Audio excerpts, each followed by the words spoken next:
যখন ধর্ম নিয়ে রাজনীতির খেলায় ব্যস্ত বিভিন্ন রাজনৈতিক দলগুলি, সেখানে দাঁড়িয়ে মানুষের পাশে দাঁড়ানোর আহ্বান কয়েকজন সমাজসেবী ব্যক্তির।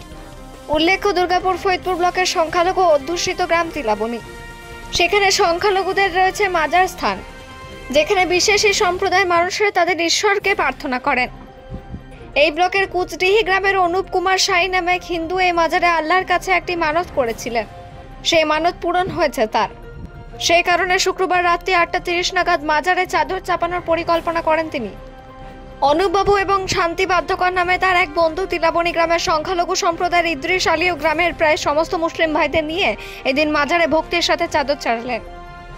অনুপবাবু ও তার বন্ধু শান্তিবাবুরা জানান, বর্তমানে সারা দেশ জুড়ে ধর্মের নামে একটা ভয়াবহ পরিস্থিতি তৈরি হয়েছে।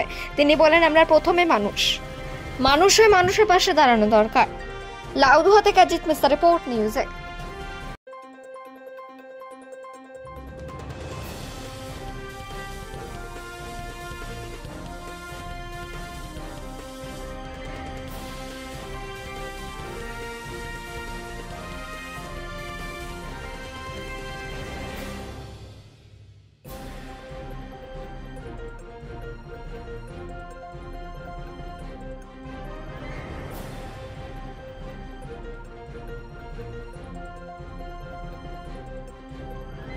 বার্তা ওই বিদ্রোহী কবি নজরুলের 4টি লাইন, মরা এক বিনতে দুটি কুসুম, হিন্দু মুসলমান, মুসলিম তার নয়নমণি, হিন্দু তাহার প্রাণ।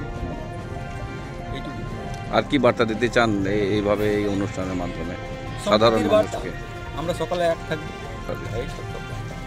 আপনার নাম বলুন। অনুপ সাই। মুহূর্তে কারণ বলতে আমাদের বাড়ি হচ্ছে প্রথম পড়ি, আমাদের বাড়ি কুচডি গ্রাম। আমার বন্ধু এবং আমরা হিন্দু ফ্যামিলি বিলং করি, কিন্তু আমাদের একটু যদিও মানত আছে চাদর চাপানো। আমার বন্ধু চাকরি জয়েন করবে, তাই তাছাড়াও আমরা এই যে সমাজে যে হিন্দু মুসলিম যে একটা বিভেদ চলছে, যে একটা বাতাবরণ চলছে, হিন্দু মুসলিমের যে একটা উত্তপ্ত আবহাওয়া চলছে বর্তমান সমাজে, আমরা এটা একটা সম্প্রীতির বার্তা মানুষের মধ্যে পাঠাতে চাই যে হিন্দু মুসলিমের ব্যাপার না। আমি সবাইকে একটা কথা বলতে চাই যে রাজনৈতিক কোনো নেতাদের প্রয়োজন না পা দিয়ে, হিন্দু মুসলিম ভেদাভেদ না করে তোমরা এক হয়ে থাকো, একটা সম্প্রীতির বার্তা আমরা সমাজকে দিতে চাই। আমি হিন্দু মুসলিম শিখ ইসাই জৈন খ্রিস্টান কিছু বুঝি না। আমি বুঝি যে আমার পাশে থাকবে, আমি